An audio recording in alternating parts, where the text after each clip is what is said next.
सबसे पहले मैं धन्यवाद करना चाहूँगा डॉक्टर साहब का कि आज आपने हमारा निमंत्रण स्वीकार किया और आप काफ़ी बिजी रहते हैं और फिर भी आपने समय निकाला। और हम में से कई लोगों ने शायद इनके वीडियोस वगैरह भी देखे होंगे, हो सकता है जो लाइफस्टाइल के बारे में या कोई आपको तकलीफ हो जाती है, बीमारी हो गई, उसको कैसे ठीक किया जाए इसके बारे में शायद सुना होगा।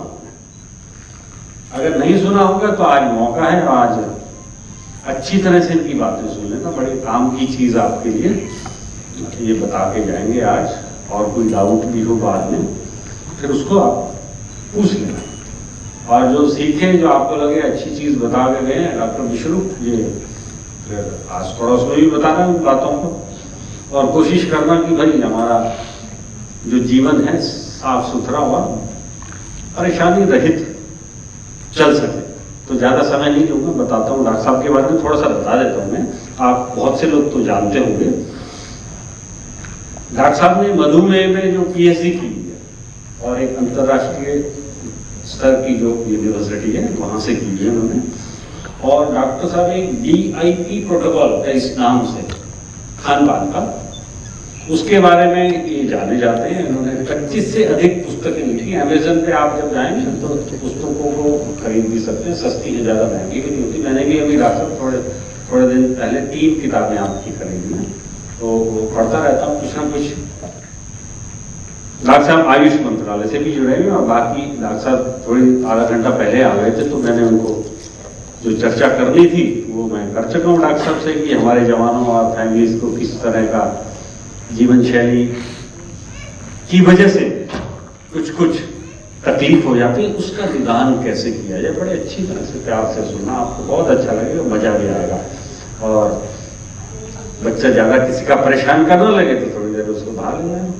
तो डॉक्टर साहब ज़्यादा समय न लेते हुए आपको मैं मंच पर आमंत्रित करता हूँ। एक बार पुनः आपका बहुत बहुत धन्यवाद। Thank you doctor. Good morning दोस्तों, ऑनरेबल DIG साहब, सुनील जी, रजनी जी एंड माय डियर फ्रेंड्स, ये मेरे लिए बड़ी खुशी की बात और खुशी का दिन है आज कि मुझे आपने बुलाया, इस लायक समझा। और इस खुशी के पीछे एक खास वजह भी है। वो खास वजह इस लेक्चर के अंत में मैं आपको बताऊंगा, आपको खुद ब खुद पता चल जाएगा। फिलहाल सीधे हम शुरू करते हैं। आज का जो टॉपिक है cure at the rate of home. ऐसा हम में से कोई भी नहीं है जो बीमार नहीं पड़ता होगा, और ऐसा हम में से कोई भी नहीं जो बीमार रहना चाहता होगा। तो कोई भी बीमारी अगर होती है, हम क्या करें कि हम उसको ठीक कर लें, यही आज का इसका मकसद है। बीमारी 2 तरह से होती है हमें। एक तो जिसे बोलते हैं लाइफस्टाइल डिजीज़ बोलते हैं, जैसे डायबिटीज़ है, हाई ब्लड प्रेशर है, हार्ट डिजीज़ है, थायराइड है। मोटापा को भी एक डिजीज़ बोल सकते हैं, बोलना चाहें तो। बहुत कमज़ोरी लगती है तो वो भी एक बीमारी है। और एक होता है जो कि इन्फेक्शियस डिजीज़ बोलते हैं, जैसे फ्लू हो गया, खांसी जुकाम बुखार हो गया, ये एक तरह से है।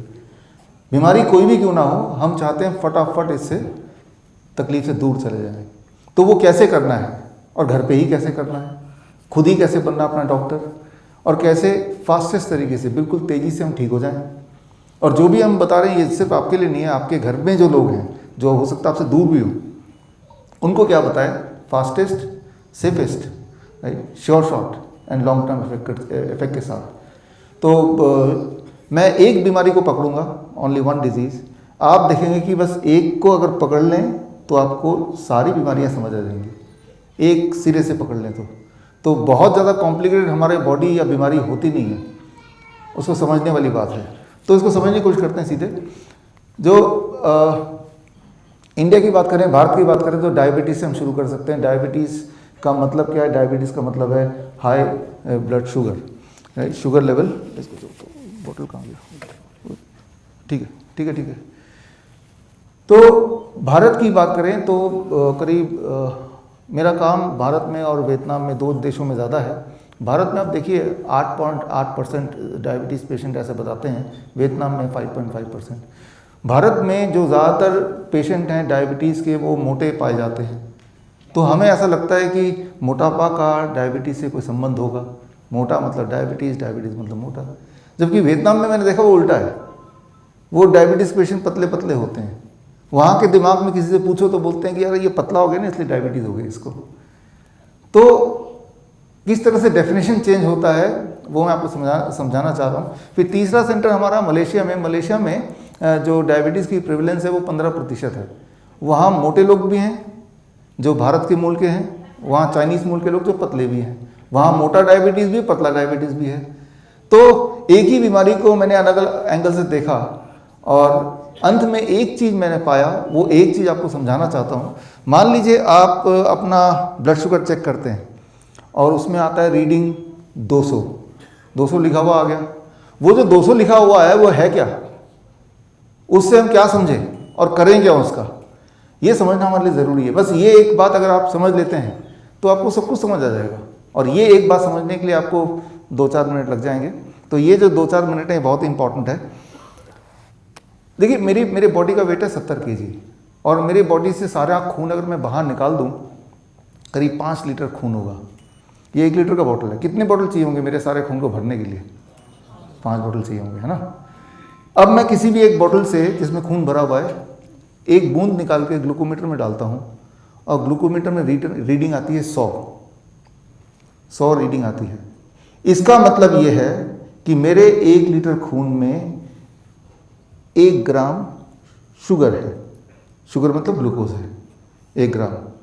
अच्छा, अगर 200 रीडिंग आती है तो इसका मतलब ये है कि मेरे 1 लीटर खून में जो शुगर है वो कितना है? 2 ग्राम। अच्छा, 400 रीडिंग अगर आती है इसका मतलब ये हुआ कि मेरे 1 लीटर खून में जो शुगर है वो 4 ग्राम है। क्लियर है ना। 4 ग्राम शुगर कितना होता है? लगभग 1 छोटा चम्मच। तो मान लो आपके रीडिंग 400 आती है, इसका मतलब आपके 1 लीटर खून को मैं पूरी तरह छान लूँ तो कितना चीनी मिल जाएगा मुझे? 1 चम्मच, है ना। तो ये इसका मतलब हुआ। तो लेकिन मेडिकल भाषा में बोलेंगे कि आपको डायबिटीज़ हो गई, वो ये बोलेंगे। अच्छा, तो डायबिटीज़ होने का मतलब कि शुगर जो है वो ज़्यादा है। शुगर ज़्यादा है तो क्या करें, उसको कम कर दो तो डायबिटीज़ खत्म हो गई। कितना कम कर दें?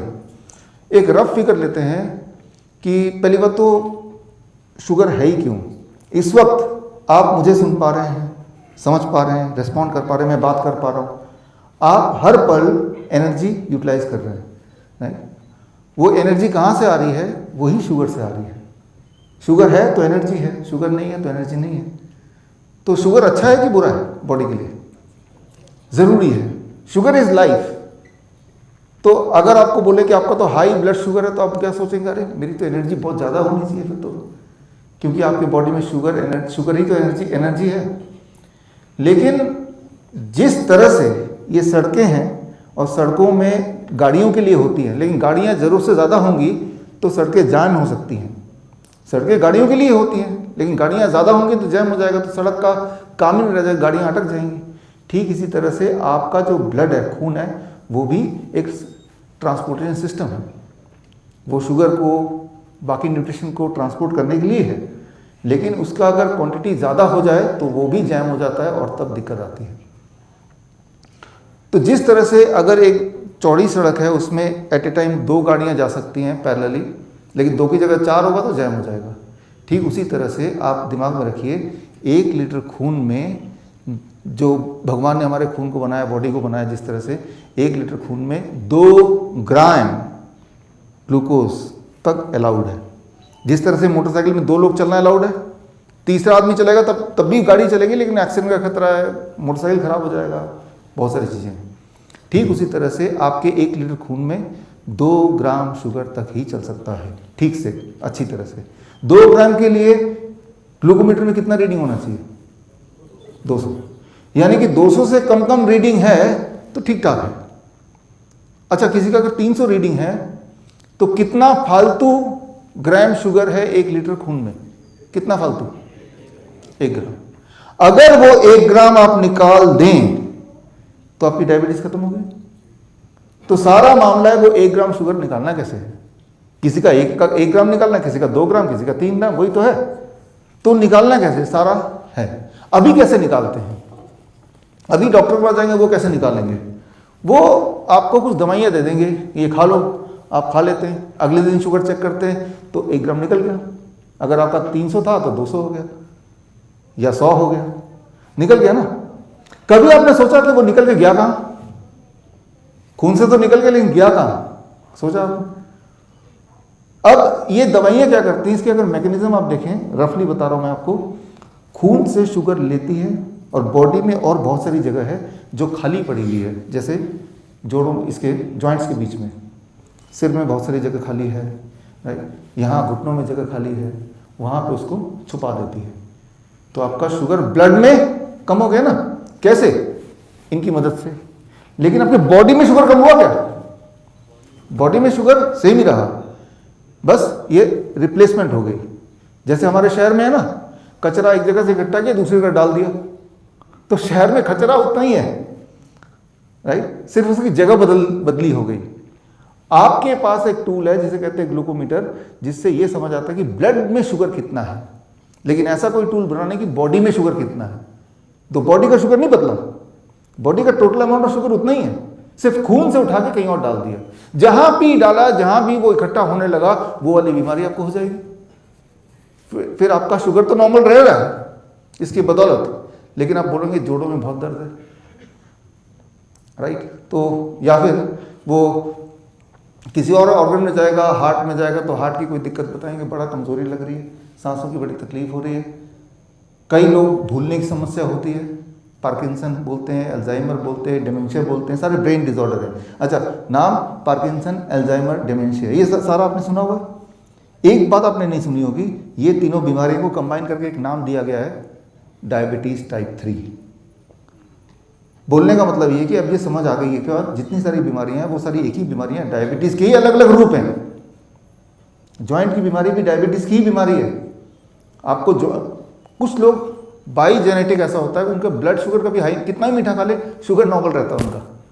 क्यों? क्योंकि उनकी प्रवृत्ति है कि एक्स्ट्रा शुगर बॉडी ब्लड से खुद ब खुद निकाल के बॉडी के कहीं ना कहीं और जमा कर देगा। तो वो डायबिटीज का पेशेंट जीवन में नहीं बनेगा, लेकिन पेशेंट जरूर बनेगा वो किसी ना किसी चीज की। ये बात आपको समझनी पड़ेगी। तो जो भी दवाइयां अभी तक दुनिया में हैं, वो सारी दवाइयां आपके ब्लड से शुगर निकाल तो देती हैं, बॉडी से नहीं निकालती, और फिर किसी ऐसी जगह रख देती है, जैसे मान लो एक आपके आने से पहले झाड़ू लगा दिया यहाँ से, लेकिन जो कचरा है वो सीट के नीचे ही डाल दिया। थोड़ा तो लगेगा कि साफ है, लेकिन फिर बदबू आने लगेगी, आपको लगेगा गंदा सा कुछ तो है, मामला गड़बड़ है। बस ये दवाइयों का यही काम है। अच्छा, तो अगर ये दवाइयों का ये काम है तो ये क्यों मार्केट में क्यों दिया जाता है?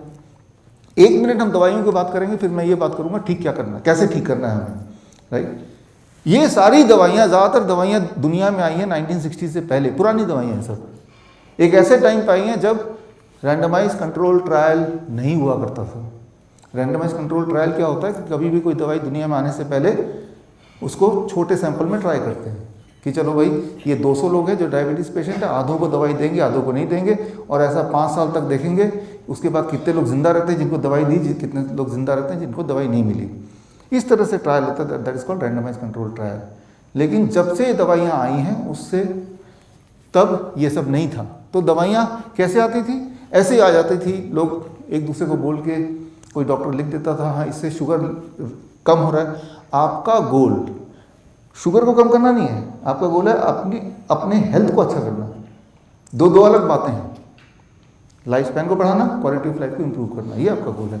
तो खैर जितनी सारी दवाइयाँ हैं, 1962 में जब ये नया नियम आया कि रैंडमाइज कंट्रोल ट्रायल करना पड़ेगा सारी दवाइयों का, तो ये पुरानी दवाइयाँ और जितनी उसके बाद आई सबका रैंडमाइज कंट्रोल ट्रायल हुआ।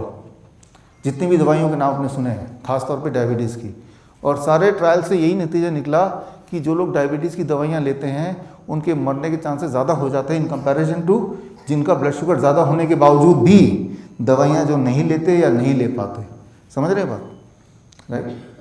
तो ब्लड शुगर ज़्यादा होना खतरनाक है, लेकिन ज़्यादा होते हुए दवाई से कम करना और खतरनाक है। ये ट्रायल का नतीजा है जो 1972 में यूनिवर्सिटी ग्रुप डायबिटीज़ प्रोग्राम से। और ऐसे नतीजे जितने सारे ट्रायल होते गए, वो सारे ट्रायल में एक एक करके ये नतीजे बार बार दुनिया में रिपीट होते गए। क्योंकि दुनिया में बहुत सारे लोग एक साथ ट्रायल करते हैं, सबका नतीजा यही आ रहा है, ज़्यादा शुगर होगा तो खतरा है आपको, ज़्यादा शुगर को दवाई से कम करेंगे तो खतरा और बढ़ जाएगा मरने का या और बीमार पड़ने का। तो दुनिया में ऐसे ट्रायल होते आए हैं। आखिरी ट्रायल 2018 में हुआ, ACCORD trial, ADVANCE trial, UKPDS trial, VADT। ये जो यूकेपीडीएस ट्रायल है कॉन्टिन्यूस बेसिस पे, एक ट्रायल अभी खत्म ही नहीं होता, लोगों को जोड़ते जाते हैं, ट्रायल के रिजल्ट कंसिस्टेंटली आते जाते हैं। और अभी तक के जो रिजल्ट हैं वो यही कहते हैं कि दवाई लेने से खतरा बढ़ता है मरने का। ब्लड शुगर तो कम हो जाता है, खतरा मरने का बढ़ जाता है, क्योंकि बॉडी शुगर कम नहीं होता। ये समझने की कोशिश करना है। तो फिर ACP गाइडलाइन बदली, डायबिटीज़ की जो गाइडलाइन बदल गई। और इस ACP गाइडलाइन को आप देखेंगे तो मैं आपको देके जाऊँगा एक copy, American college of physician. ये दुनिया के सबसे बड़े डॉक्टरों का समूह है जो गाइडलाइन बनाती है, बदलती है दुनिया को, उसके बेसिस पे आपके ट्रीटमेंट होता है कहीं किसी भी देश में। तो ये गाइडलाइन ने ये बोला, ACP गाइडलाइन ने, कि किसी भी पेशेंट को दवाई देने से पहले ये जो नए फैक्ट सामने आए वो पेशेंट को पहले बताओ। पेशेंट तब भी दवाई लेना चाहेगा तो उसको दे दो, और दो भी तो थोड़े दिन के लिए, ना कि जीवन भर। अभी तो जो लेता है वो जीवन भर के लिए लेता है ना, राइट। लेकिन जीवन भर के लिए लेना खतरनाक है। लेकिन अगर ये वाली बात किसी को कोई बताएगा, कोई डॉक्टर, तो वो दवाई लेगा? वो लेगा ही नहीं, गड़बड़ हो जाएगी। इंडिया में खैर ये बात छुपाई गई, बताई नहीं गई, तो इसको आगे करते हैं। एक बात याद रखिए, सीधे अब सोल्यूशन पे हम जा रहे हैं। अगर आपका ब्लड शुगर ज़्यादा है तो किडनी फेल होगा, डेथ होगा, लाइफ स्पैन कम हो जाएगा। अगर आप दवाई लेते हैं और शुगर कम करते हैं तब भी किडनी फेल होगा, डेथ होगा, लाइफ स्पैन तब भी सेम ही रहेगा। यानी कि ये दवाई से, शुगर कम करने से शुगर के आंकड़े कम दिखते हैं, लेकिन आपकी बीमारी कम नहीं होती, ना ही शुगर बॉडी में कम होता है। तो अब हमें करना क्या है? अगर आपको सही मायने में कुछ करना है कि बॉडी की शुगर और ब्लड की शुगर दोनों को कम करना है, हमें उठा के ही बाहर फेंक देना है। वो कैसे करना है, वो उसकी ट्रेनिंग मैं अभी दे रहा हूँ राइट नाउ। उसके लिए सिर्फ एक बात याद रखिए कि हाई जो शुगर होता है उससे दुनिया में कम लोग मरते हैं। शुगर बहुत नीचे चला जाए तो ज़्यादा लोग मरते हैं। नीचे सिर्फ एक ही तरह जाता है जब आप दवाइयों पर निर्भर रहते हैं। आगे बढ़ने से पहले सोल्यूशन की तरफ सिर्फ एक सवाल पूछूंगा और फिर सोल्यूशन की तरफ बढ़ जाएंगे। दो बातें हैं जो ज़्यादा कॉमन है हमारे देश में, एक हाई शुगर, एक हाई BP, ब्लड प्रेशर। अगर मैं आप सबसे एक सवाल पूछता हूँ कि क्या आपको ज़्यादा ठीक लग रहा है, हाई BP अगर हो गया तो heart disease and brain stroke का खतरा बढ़ जाता है, या ब्रेन स्ट्रोक और हार्ट डिजीज़ का खतरा हो तो हाई BP हो जाता है? कौन सा आपको ज़्यादा ठीक ठाक लग रहा है, पहला या दूसरा? हाई BP होगा तो देखिए हार्ट डिजीज हो सकता है, स्ट्रोक हो सकता है, ऐसा सुनने में आया है। या स्ट्रोक या हार्ट डिजीज का खतरा हो तो हाई BP होता है सुनने में। कौन सा ज़्यादा कॉमनली आप सुनते हैं? कौन सा आपको लॉजिकल सेंसिबल लग रहा है, सुनी सुनाई बात लग रही है, पहला या दूसरा? पहला, नॉर्मली पहला, दूसरा सही है। ठीक है, यहाँ पे दूसरे के दो लोग हैं, एक पहले रूम में, एक क्या नाम है आपका? लक्ष्य। हाँ, एक लक्ष्य ने बोला दूसरा और एक पहले रूम में। अब इसको समझने की कोशिश करते हैं। BP क्या है वो समझना आपके लिए बड़ा ज़रूरी है, बड़ा इंपॉर्टेंट है, क्योंकि शुगर और BP को पकड़ लिया तो बाकी सारे उसके बीच में ही है, बाकी सारी बीमारियां उसके बीच में कहीं आ जाएंगी। मान लीजिए एक पाइप है मेरे पास, इस पाइप को मैंने टैप के अंदर फिट कर दिया और पानी चला दिया, वाटर प्रेशर, टैप पाइप में वाटर प्रेशर।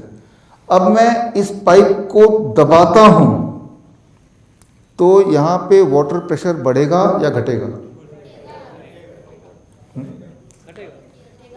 अगर मैं इसको दबा देता हूँ, इसका डायमीटर कम कर देता हूँ, तो वाटर का प्रेशर बढ़ेगा या घटेगा? बढ़ेगा। आप कभी करके देखिए, जैसे दबाएंगे और स्पीड से जाएगा, है ना? वाटर प्रेशर बढ़ेगा। जितना डायमीटर घटेगा वाटर प्रेशर बढ़ेगा। अब इसको आप कर लीजिए, ये ब्लड, ये आप कर लीजिए, ये आपके बॉडी के ब्लड वेसल्स हैं, आर्टरीज हैं, वेन्स हैं, ऐसे मान लीजिए इसको। यहाँ पे पानी नहीं, खून जा रहा है। अब अंदर आपके आर्टरीज के अंदर बहुत सारे ब्लॉकेज हो जाते हैं, राइट? कोलेस्ट्रॉल, कैल्शियम, बहुत सारी चीज़ डिपॉजिट हो जाता है चिपचिपा होने के बाद। तो जो डायमीटर वो क्या हुआ, घटा या बढ़ा? घटा। तो जैसे ही डायमीटर घटा, ब्लड प्रेशर बढ़ा। डायमीटर घटा, ब्लड प्रेशर बढ़ा। वो जो डायमीटर का घटना है उसी को कहते हैं heart disease. What is heart disease? Diameter अगर आपका ब्लड वेसल्स का घटने लगा, यानी कि हार्ट डिजीज, इसी को कहते हैं हार्ट डिजीज, राइट। तो पहले हार्ट डिजीज हुआ यानी कि डायमीटर घटा, उसके बाद ही तो ब्लड प्रेशर बढ़ा। अब कौन सा सही है इसमें से, पहला या दूसरा? पहले हार्ट डिजीज होगा तो ही उसका रिफ्लेक्शन ब्लड प्रेशर बढ़ा हुआ दिखेगा, उल्टा है। पहले ब्लड प्रेशर बढ़ गया फिर हार्ट डिजीज हुआ, ऐसा नहीं है। High blood pressure is an outcome, right, ये आउटकम है, ये बाद में है। पहले यहां मैंने बर्फी रखी, उसके बाद चींटियां आई, है ना। तो चींटियों की गलती नहीं है, गलती तो बर्फी की गलती है ना। वो तो आउटकम है, चींटियां दिख रही हैं, इसका मतलब बर्फी पहले रखी गई है, ठीक है ना। तो यहां पे अगर ब्लड प्रेशर दिख रहा है, इसका मतलब हार्ट डिजीज ऑलरेडी था। तो हमें ब्लड प्रेशर को ठीक नहीं करना है। अच्छा, चींटियों को हटाना तो क्या करना पड़ेगा? चींटियों को कितनी भी गोलियां मारे हैं, चींटियां कभी खत्म होंगी? सोल्यूशन क्या है? मिठाई को हटा दीजिए, चींटियां नहीं रहेंगी। तो कॉज जो है ना, उस कॉज को तो हटाना पड़ेगा ना। तो यहां पे कॉज इज हार्ट डिजीज।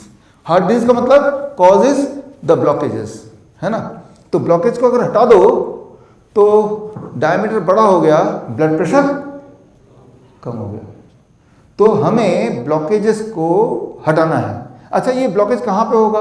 ये हार्ट के साथ होगा, हार्ट के ब्लड वेसल में, तो उसे हार्ट डिजीज बोल देना। किडनी के उधर होगा तो उसे किडनी फेलियर बोल देना। वो लंग्स में भी हो सकता है, पेरिफेरल आर्टरीज में भी हो सकता है, दुनिया पूरे बॉडी में कहीं भी हो सकता है। जहां भी होगा, कहीं भी होगा, तो डॉक्टर बोलेगा आपको ये वाली बीमारी हो गई। लेकिन बीमारी तो सेम ही है कि वो ब्लॉकेजेस को हटाना है। और ब्लॉकेज होता है तो क्या है? खून ठीक से नहीं पहुंच पा रहा, न्यूट्रिशन ठीक से नहीं पहुंच पा रहा, वेस्ट मटेरियल ट्रांसपोर्ट नहीं हो पा रहा, सारी बातें सेम ही हैं।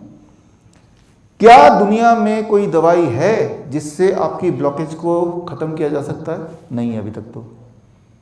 लेकिन जो दवाई आपको दी जा रही है ब्लड प्रेशर की, वो तो ब्लड प्रेशर को कैसे कम कर रहा है? आपके हार्ट को मजबूर करके कि वो कम काम करे।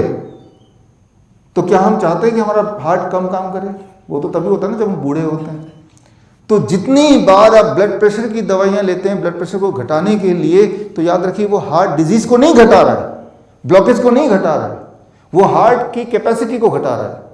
और आप रीडिंग देखेंगे ब्लड प्रेशर मॉनिटर में, लगता है कि चलो ब्लड प्रेशर कम हो रहा है।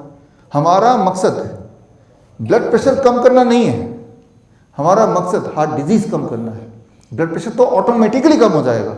बर्फी हटाएंगे, चींटियां तो गायब होंगी, चींटियां क्यों रहेंगी? कोई कारण ही नहीं है। जो मेन कॉज है उसे हमें पिन पॉइंट करना है। तो सवाल क्या आएगा?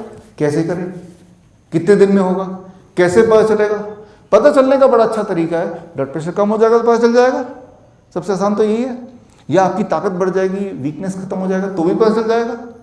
किसी को एंजाइना होता हो, जैसे स्टेज पे चढ़ते हैं, जितनी बार चढ़ते हैं और दर्द सा महसूस होता है, वो दर्द चला जाएगा तो समझ।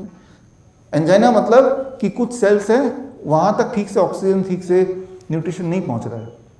तो बॉडी आपको कैसे बताती है? वो दर्द दे के बताती है। जैसे नॉर्मली बैठे हैं तो अभी दर्द नहीं होगा, तेज़ी से चलेंगे तो हो जाएगा। कुछ लोग सीढ़ियाँ चढ़ेंगे तो हो जाएगा, कुछ लोग सामान ढोएंगे तो हो जाएगा। वो आपको नहीं भी होगा, लेकिन घर में किसी को होगा, दोस्तों में किसी को होगा। तो जिसको भी होगा वो कर सकते हैं जो अभी हम आपको बताने वाले हैं। यहाँ पे ये बात आपको समझनी होगी कि दवाइयाँ बीमारी को ठीक नहीं कर सकती। उसके अगर ठीक कर सकती होती तो कुछ दिन दवाई लेने के बाद बंद कर देना चाहिए था ना, ठीक हो गई। वो तो होता नहीं, वो तो बढ़ता रहता है। तो दुनिया में जितनी सारी ट्रायल्स होती हैं, वो सारे ट्रायल्स में आधी ट्रायल्स तो कभी पब्लिश ही नहीं होती है। क्यों? क्योंकि अगर वो पब्लिश हो जाए तो उन दवाइयों की असलियत सामने आ जाए। ये आपको कैसे पता चलेगा? आप में से जिनको बहुत गहरा इंटरेस्ट लेना है तो ये alltrials.net, ब्रिटिश मेडिकल जर्नल ने 2016 में एक संस्था खोली alltrials.net, और उन्होंने ये मुहिम चलाया कि वो सारे क्लिनिकल ट्रायल्स जो कभी पब्लिश ही नहीं हुई उनको भी ज़बरदस्ती पब्लिश कराना, ताकि दवाइयों की सच्चाई आप तक पहुँचे। ठीक है, मकसद ये है कि हमें ठीक हो जाना है बिना दवाइयों के। एक्चुअली दवाई के साथ तो ठीक हो ही नहीं सकते। ब्लड प्रेशर की बात कर रहे हैं तो कितना ब्लड प्रेशर होना चाहिए हमें नॉर्मल, ये हर एक इंसान में डिपेंड करेगा। नॉर्वे जो दुनिया की सबसे हेल्दी लोग जहाँ रहते हैं, 80 साल उनकी, हमारे जो नॉर्मल लाइफ स्पैन है भारतीयों का वो 67 ईयर है फॉर एग्जांपल, 80 साल है नॉर्वे के लोगों का लाइफ स्पैन। नॉर्वे में जो एवरेज ब्लड प्रेशर है 150/90, एवरेज हेल्दी लोगों का। अब जरा सोचिए यहाँ से कोई डॉक्टर नॉर्वे चला जाए और देखे सारे लोगों का ब्लड प्रेशर 150/90, वो क्या बोलेगा? अरे सबका हाई ब्लड प्रेशर, सबको दवाई खिला के नीचे करो, ये तो मरने वाले हैं, हार्ट अटैक आ जाएगा सबको, राइट।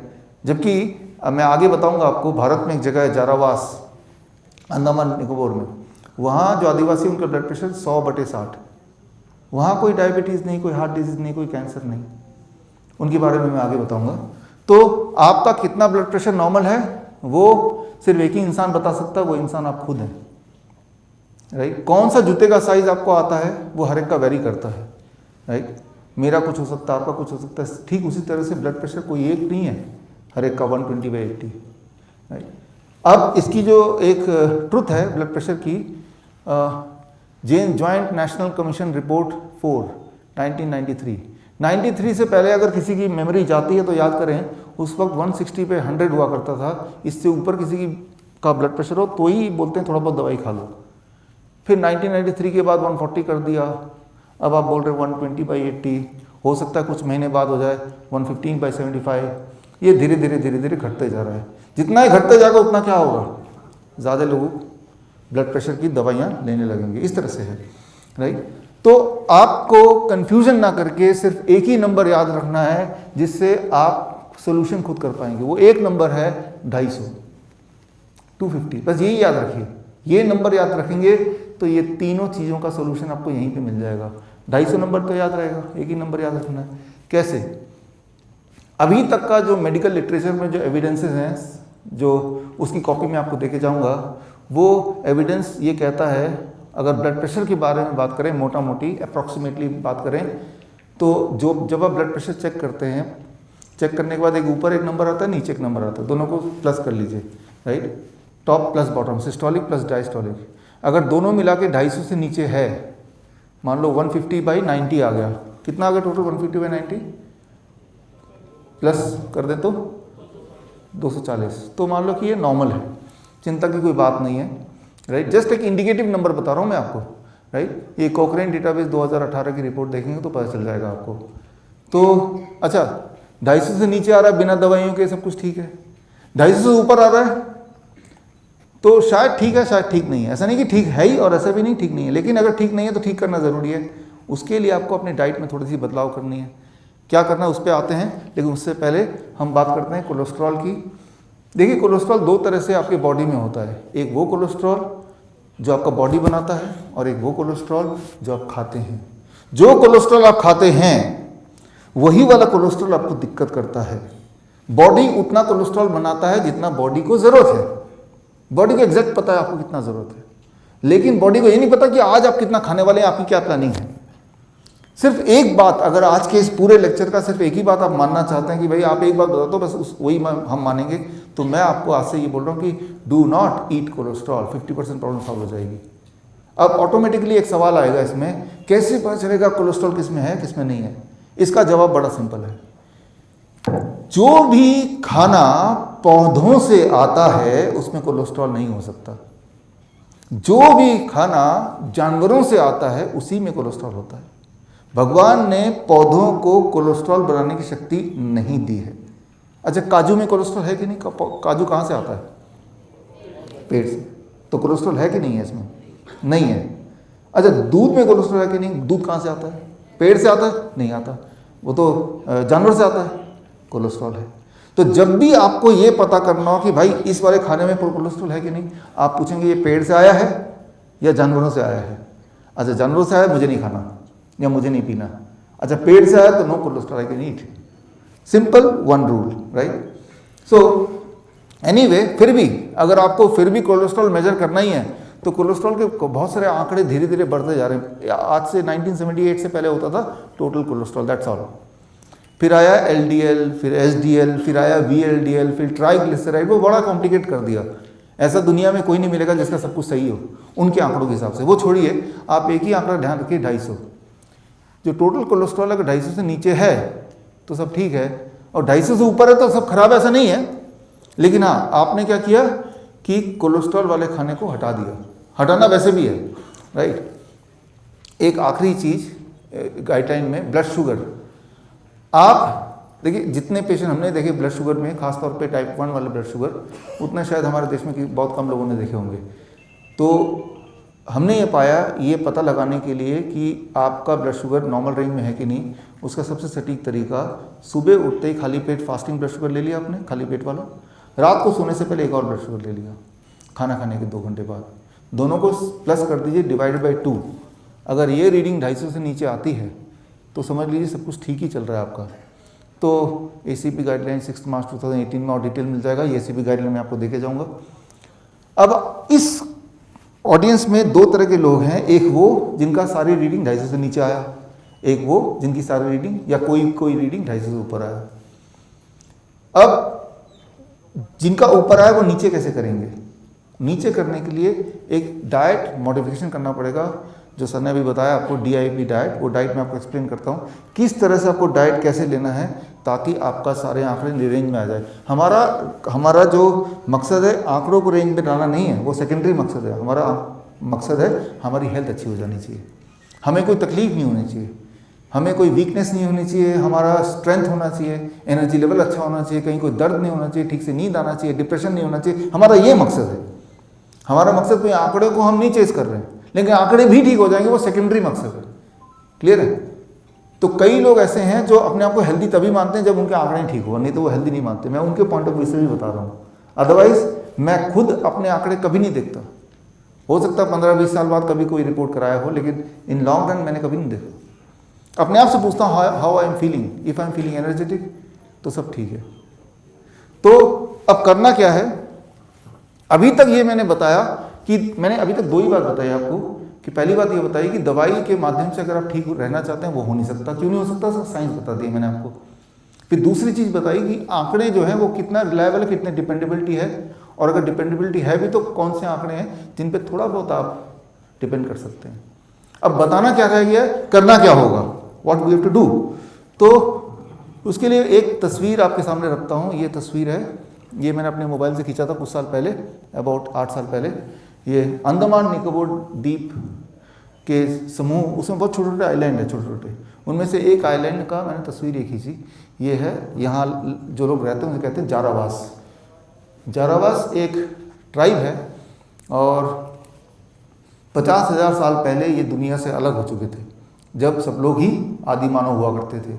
याद कीजिए, आपने हिस्ट्री में पढ़ा होगा, है ना। तो वो आदिवान मानव क्या होते थे, कैसे होते थे, कैसे रहते थे, जब कोई आविष्कार हुआ नहीं था, जब आग का भी आविष्कार नहीं हुआ था, फायर। तो आज भी अगर आप जाते हैं तो ये जारावास के लोग जो हैं वो इस तरह से दिखते हैं, और इनके पास आज भी आग कैसे जलाना है उनके पास आज भी वो नॉलेज नहीं है। तो आज भी वो जानवर जैसे रहते हैं वैसे ही रहते हैं, नेचुरल लाइफस्टाइल में। तो मुझे वहाँ जाने का मौका मिला। वहाँ ऐसे एंटर नहीं कर सकते आप, वहाँ देयर इज़ सम रिस्ट्रिक्शन, क्योंकि ऐसे एंटर करेंगे कपड़े पर पहन के तो उनको लगेगा कोई एलियन आ गया तो आपको तीर से मार देंगे, इसलिए ऐसे अलाउड नहीं है। लेकिन चलो कुछ परमिशन लेके कुछ नज़दीक तक यहाँ पहुँच पाए। वहाँ एक डॉक्टर हैं, उनका नाम है डॉक्टर R.C. कर। उन्होंने एक किताब लिखी थी इन पे, इनके साथ रह के, वही उनकी से दोस्ती करके, इनकी भाषा सीख के। ये अपनी दुनिया में रहते हैं, ये हमारे साथ जुड़ना नहीं चाहते, मॉडर्न लाइफस्टाइल, और इनके पास सिर्फ तीर कमान बस इतना ही है, बाकी खाना वो नेचुरल तरीके से रहते हैं। Doctor R.C. कर ने अपनी किताब में लिखा जारावास सोसाइटी के बारे में, जो कि भारतीय, इनका by identity they are Indians, कि इनमें ना तो डायबिटीज़ है, ना हार्ट डिजीज़ है, ना कैंसर है, इनफैक्ट कोई बीमारी नहीं है, और बहुत ही शक्तिशाली लोग होते हैं ये। जानवरों से लड़ते हैं कभी कभी तो तब मरते हैं, पेड़ से जब गिरते हैं तो इनकी मौत होती है, बीमारी से नहीं मरते कुल मिला के। उनकी किताब में लिखा। उनसे मुझे मिलने का मौका मिला, उनसे मैंने बहुत सारी चीज़ इनके बारे में जाना, और एक सवाल आया, है तो ये भारतीय, इनमें क्यों नहीं डायबिटीज़ है, हार्ट डिजीज़ है। ये हुए एक तरह के लोग। एक दूसरे तरह के लोग हैं कुवैत। कुवैत एक ऐसा देश है जो दुनिया में सबसे ज़्यादा, जहाँ पे बीमार लोग पाए जाते हैं, डायबिटीज़ के पेशेंट 21% है। भारत का कितना था डायबिटीज़ का? 8 है ना। तो भारत से 3 गुना लगभग ज़्यादा, राइट, डायबिटीज़ पेशेंट है वहाँ पे। तो कुवैत में कुछ समय रहने का मुझे मौका मिला, कुवैत मेडिकल एसोसिएशन से जुड़ने का मौका मिला, उनसे कुछ डेटा हमने लिया। सवाल ये है कि वो भी इंसान है, उनमें इतनी बीमारियां क्यों हैं? वो तो एडवांस कंट्री है। कुवैत का जो करेंसी है दुनिया में सबसे ऊपर है, कुवैती दिनार जो है सबसे ऊपर है, राइट। यहाँ का 1 रुपये, वहाँ का 250 रुपये, नहीं यहाँ का 250 रुपये, वहाँ का 1 दिनार। तो खैर मेरे पास 2 सैम्पल साइज़ हैं, 2 तरह के ह्यूमंस हैं, एक वो जो कभी बीमारी नहीं पड़ते, जारावास, हाँ, और एक वो जो हमेशा बीमार रहते हैं, कुवैती पॉपुलेशन। दोनों की डाइट हमने देखी और डाइट में बहुत ही ज़्यादा फर्क था, और उन दोनों की डाइट का हमने नाम रखा, एक का नाम रखा VIP डाइट, और जारावास के लोग जो खाते थे उसको हम बोल सकते हैं DIP डाइट। बस ये डाइट को के कनेक्शन को समझना है तो हमारा काफ़ी सारा काम हो जाएगा। VIP डाइट क्या होता है वो एक उदाहरण से समझाना चाहता हूँ। जिस तरह से VIP गाड़ियाँ होती हैं जो किसी भी रेड लाइट हो, रास्ते में ट्रैफिक लाइट हो, उनका कुछ मतलब नहीं है, उसको तोड़ के निकल सकते हैं, राइट। कोई भी अगर ट्रैफिक सिग्नल को इग्नोर करके हुए निकलेगा तो देखो VIP जा रहा है। जिस तरह से VIP गाड़ियों का होता है, ठीक उसी तरह से कुछ तरह का फूड है जो जैसे ही आप खाते हैं आपके बॉडी में VIP की तरह काम करता है, बॉडी के सारे नियम को ब्रेक करके सीधे ब्लड में चले जाते हैं, राइट। तो बॉडी के जिस तरह से ट्रैफिक लाइट में एक ट्रैफिक पुलिस इंस्पेक्टर होता है, ठीक उसी तरह से स्टमक के अंदर भी एक ट्रैफिक का एक पुलिस इंस्पेक्टर होता है, उसका नाम है इंक्रेटिन हार्मोन। वो फूड को बताता है कि ब्लड में जाना है कि नहीं, ब्लड में शुगर कितना है, ज़्यादा है तो मत जाना, स्टमक में जाना रुकना है, या लिवर में छुपना है, या कोलोन से निकलना है। ये जो डिसीजन मेकिंग होती है, ये मैनेजमेंट होता है, वो इंक्रेटिन हार्मोन का होता है। लेकिन ऐसा कुछ फूड है जो उन ट्रैफिक सिग्नल को इग्नोर करके VIP की तरह सीधे ब्लड में घुलने लगते हैं, तो तब ब्लड शुगर बढ़ जाएगा, कोलेस्ट्रॉल बढ़ जाएगा, बैलेंस सारा बिगड़ जाएगा। तो that is a kind of diet which is called VIP diet. अब एक और तरह का, जैसे आप देख रहे हैं, डाइट है DIP डाइट। जैसे हमारा बिहेवियर, आपका बिहेवियर, ग्रीन सिग्नल है तो आप जाएंगे, रेड सिग्नल है तो रुकेंगे, आप सिग्नल के हिसाब से रूल्स फॉलो करते हुए आप और हम चलते हैं। तो कुछ फूड ऐसे हैं जो जब आप खाएंगे तो पहले वो स्टमक में जाएंगे, उस वक्त अगर ब्लड शुगर ज़्यादा ऑलरेडी है तो और शुगर घुलेगा नहीं उसमें, वो लीवर में जाके छुप जाएगा शुगर, या कोलोन से बाहर निकल जाएगा, या धीरे धीरे drop by drop he blood में जुड़ेगा, तो यानी कि शुगर को मेंटेन रखेगा, राइट। इंक्रेटिन वाला जो पुलिस इंस्पेक्टर है उसकी बात मानेगा। तो ऐसे जो फूड हैं, ऐसे फूड की लिस्ट है, उसे आप बोल सकते हैं DIP, disciplined and intelligent people, disciplined and intelligent people. तो आपको सिर्फ इतना करना है कि जब फूड आप चूज करें, आपके हाथ में कोई भी खाना है तो आपको बोलना है कि ये जो खाना है ये VIP वाले लिस्ट का है कि DIP वाले लिस्ट का है, राइट। मैं आपको ये बता दूं कि आप में से कोई भी कितना भी हेल्दी क्यों ना हो, अगर इस तरह का खाना खाएंगे तो 1 महीना लगेगा बीमार पड़ने में। ठीक इसका उल्टा, आप कितने बीमार क्यों ना हो, अगर इस तरह खाना खाएंगे तो 3-4 महीने लगेंगे ठीक हो जाने में पूरी तरह से, राइट, इररिस्पेक्टिव की what ever your disease status में भी। अब सिर्फ एक ही सवाल बचता है कि यहाँ पे क्या लिस्ट है और यहाँ पे क्या लिस्ट है, दैट्स ऑल, राइट। तो उसके लिए वो लिस्ट, अगला स्लाइड जो है ये सबसे इंपॉर्टेंट स्लाइड है, ध्यान देखिएगा। VIP डाइट में जो लिस्ट है वो ये है, एनिमल फूड। जो भी चीज़ जानवरों से आती है, याद रखिए कि मैं ये नहीं बोल रहा हूँ वो पॉइजन है, मैं बोल रहा हूँ वो VIP कैटेगरी में है। वो इंक्रेटिन को नहीं मानेगी, वो सीधे जाके ब्लड में घुलेगी, और सीधे जाके जब ब्लड में घुलेगी तो उस वक्त ब्लड का स्टेटस नहीं पता होते हुए तो ही कोलेस्ट्रॉल बढ़ता है, तो ही शुगर बढ़ता है, तो ही ब्लॉकेज होता है, ब्लॉकेज होगा तो ही ब्लड प्रेशर होता है। तो ये सारा मामला कहाँ शुरू होता है, जब हम एनिमल फूड लेते हैं। एनिमल फूड में खास तौर पे डेयरी प्रोडक्ट, जो लोग वेजिटेरियन हैं, दूध, दही, लस्सी, मक्खन, घी, पनीर, छाछ। अभी बातचीत हो रही थी सुनील जी से कि हम तो हरियाणा के हैं, तब भी सुनील जी ने दूध छोड़ा हुआ है अभी ना, जैसे आपने बताया। तो हरियाणा में, तो मैं भी हरियाणा में रहता हूँ, पिछले 15 साल हो गए मुझे रहते हुए, फरीदाबाद में हमारा घर है, और यहाँ तक तो लेक्चर ठीक रहता है। इसके बाद जब अभी कुरुक्षेत्र में जो आयुर्वेदिक डिपार्टमेंट में मेरा लेक्चर था, all India institute of Ayurveda, वहाँ लेक्चर था, जब इसके यहाँ तक लेक्चर पहुँचता है ना, तब प्रोफेसर हाथ खड़ा करते, बस यहीं तक ठीक है, आगे मत बोलना, और दूध के बारे में कुछ। फिर हमने एक बार बहस रखी, discussion with all India institute of Ayurveda, कि हम बहस करते हैं, जो जीतेगा उसकी बात मानी जाएगी। तो बहस में जो पॉइंट है वो मैं आपको एक ब्रीफ एक लाइन में बताना चाहूँगा। इंसान ही एक ऐसा जानवर है जो जीवन भर दूध पीता है। इंसान ही एक ऐसा जानवर है जो दूसरे जानवर का दूध पीता है, राइट। जो दूध है ना, तो वो हर जानवर का अलग अलग बना है, वो उसके बच्चे के लिए बना है, गाय का दूध न्यूट्रिशियस है, हाँ न्यूट्रिशियस है, लेकिन गाय के बछड़े के लिए, आपके बच्चे के लिए नहीं है न्यूट्रिशियस। गाय के दूध का जो हार्मोन है वो 6 गुना ज़्यादा पावरफुल है इंसान के दूध के हार्मोन से। अब गाय की जो ग्रोथ है, अब देखिए बछड़े की ग्रोथ 6 महीने में पूरा बड़ा गाय बनता है, राइट। जबकि इंसान को अगर 100 kg का बनना हो तो कितने साल लग जाएंगे।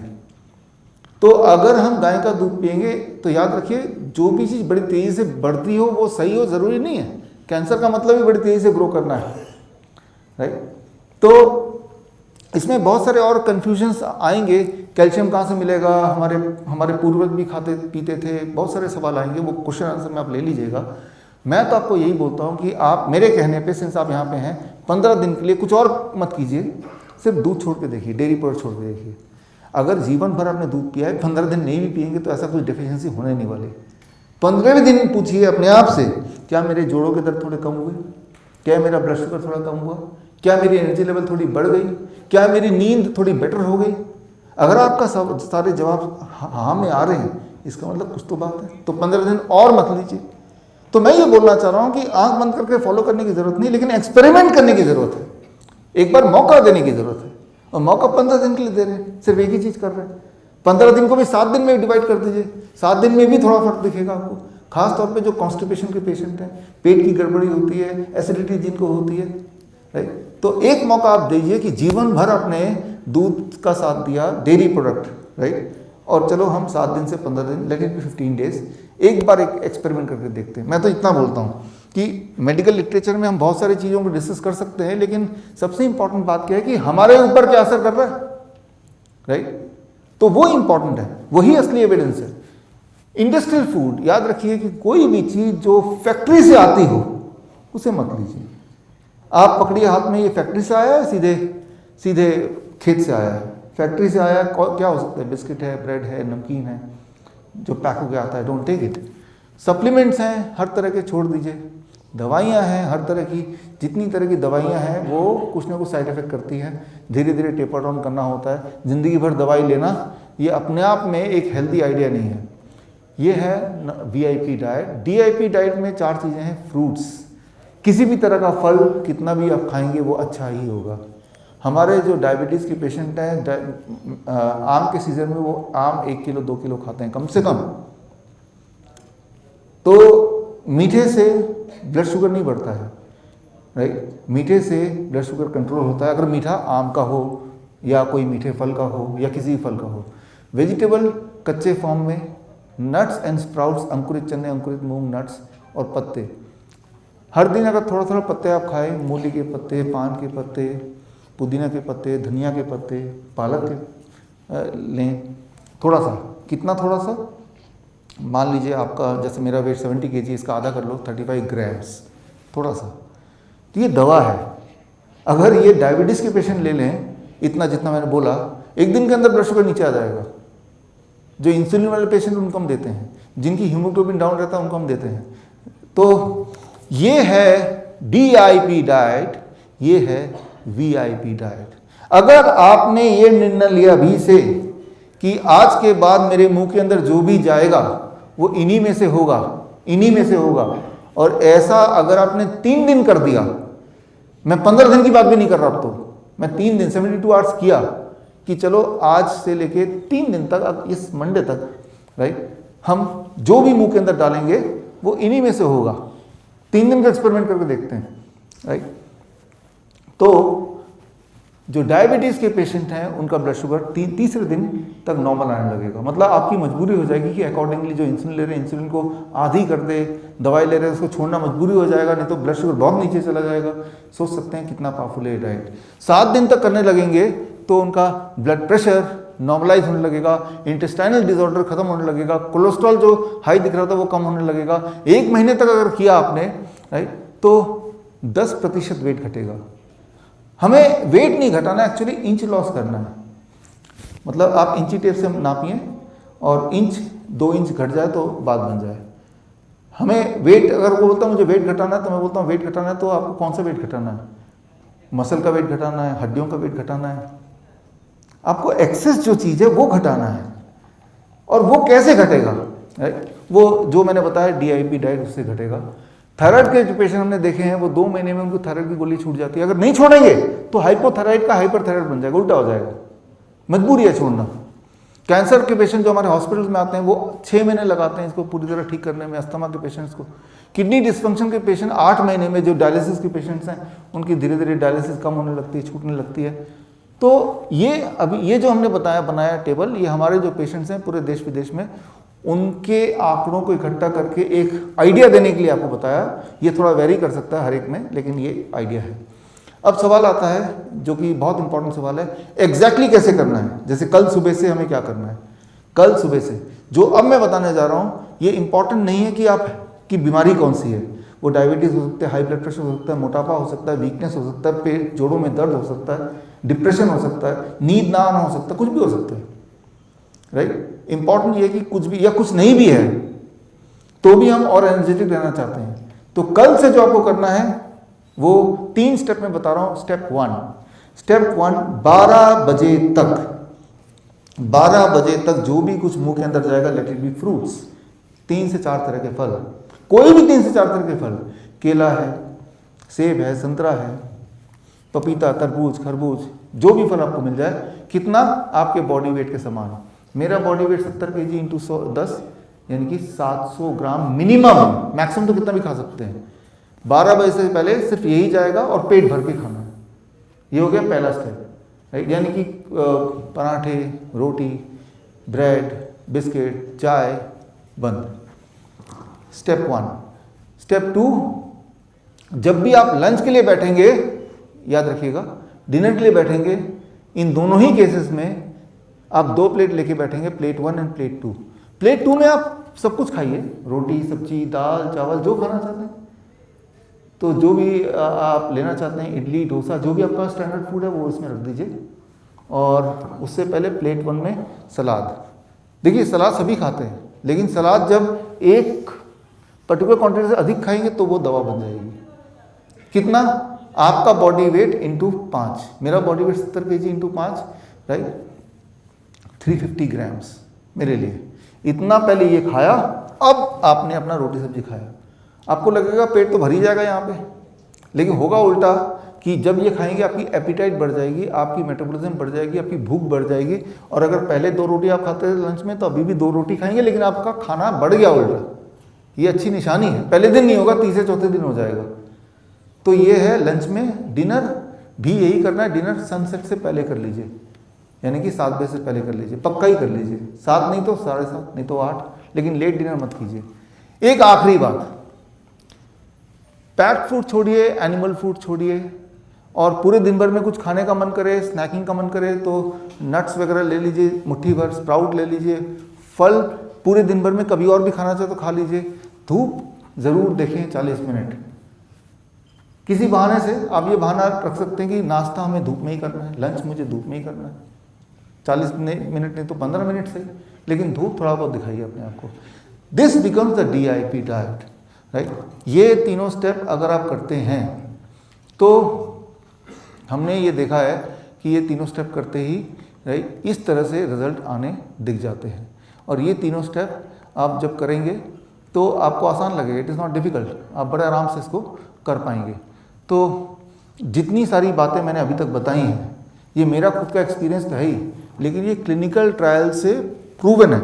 बोलने का मतलब है कि आज की जो दुनिया है वो दुनिया तब मानती है जब साइंटिफिक एविडेंस आ जाए, साइंटिफिक कम्युनिटी मान ले, तब आती है।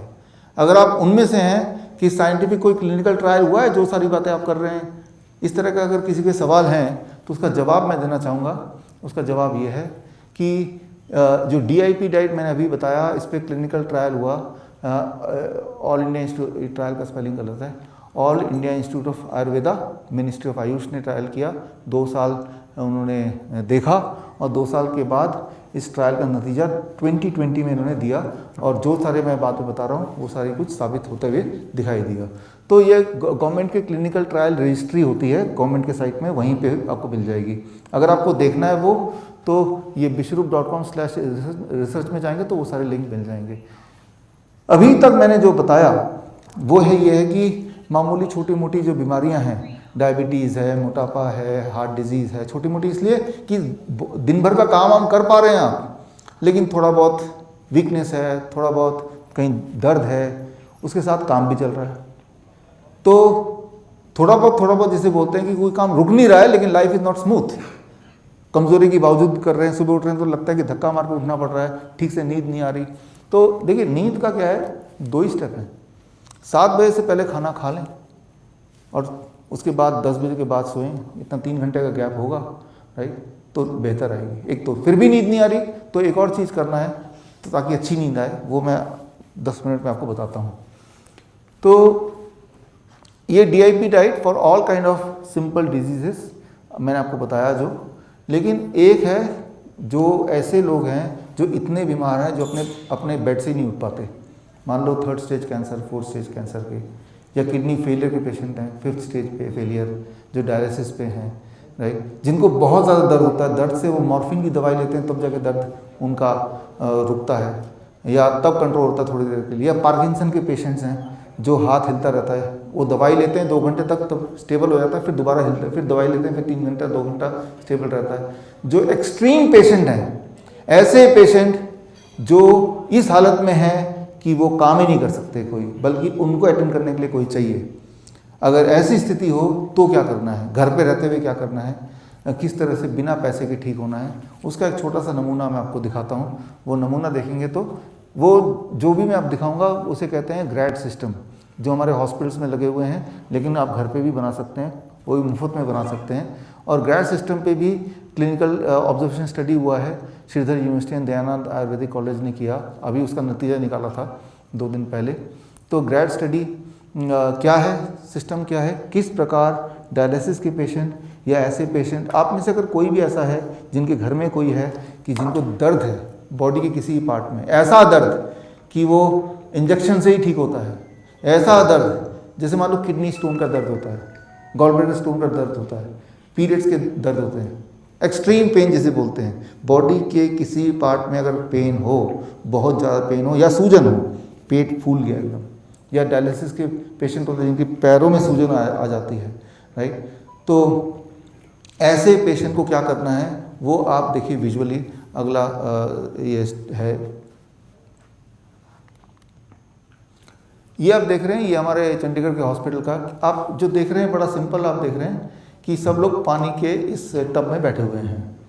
इसको ध्यान से देखिए, ये हमारे सब डायलिसिस के पेशेंट हैं, ये वो लोग हैं जो हफ्ते में 1 बार 2 बार 3 बार डायलिसिस के लिए जाते थे, राइट, और किसी न किसी की किडनी ढूंढ रहे हैं, तब तक किडनी ट्रांसप्लांट का वेट कर रहे हैं, नहीं तो उनकी डेथ हो जाएगी कुछ समय में।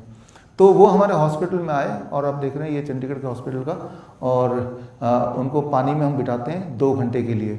और ये जो पानी आप देख रहे हैं, आप एक इंपॉर्टेंट बात ध्यान से देखिए, गले तक पानी होना चाहिए, आप देख रहे हैं ना, गले से नीचे, राइट, इतना ऊंचा तक पानी है। और इस पानी का जो टेम्परेचर है ये याद रखिएगा, that is 40 degree Celsius. 40 degree बहुत गर्म नहीं होता, इतना गर्म होता है कि आपको ठीक आराम मिलता है।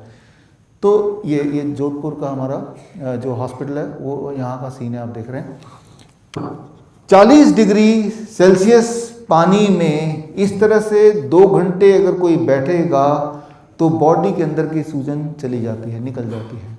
यही चीज़ लोग घर पे कर रहे हैं, देखिए घर में घरेलू जुगाड़ से कैसे किया लोगों ने, ड्रम के अंदर बैठ के कैसे कर रहे थे, राइट। अब देखिए इन्होंने ये इन्होंने इंडस्ट्रियल वो लगा लिया, बाहर ही सीमेंटेड बना लिया, अमेज़न से खरीद लिया ये सारे। तो ये एक जुगाड़ से भी कर सकते हैं। मामला सिर्फ इतना है कि अगर आप 40 डिग्री सेल्सियस पे इस तरह से 2 घंटे के लिए आप बैठते हैं तो क्या होता है, गले से ऊपर आपका जो एटमॉस्फेरिक प्रेशर है वो 1 एटमॉस्फेरिक प्रेशर है, जो साइंस के स्टूडेंट हैं, गले के नीचे जो प्रेशर है atmospheric pressure plus the pressure of water, right, यानी कि 2% प्रेशर डिफरेंस बन जाता है यहाँ से और यहाँ का।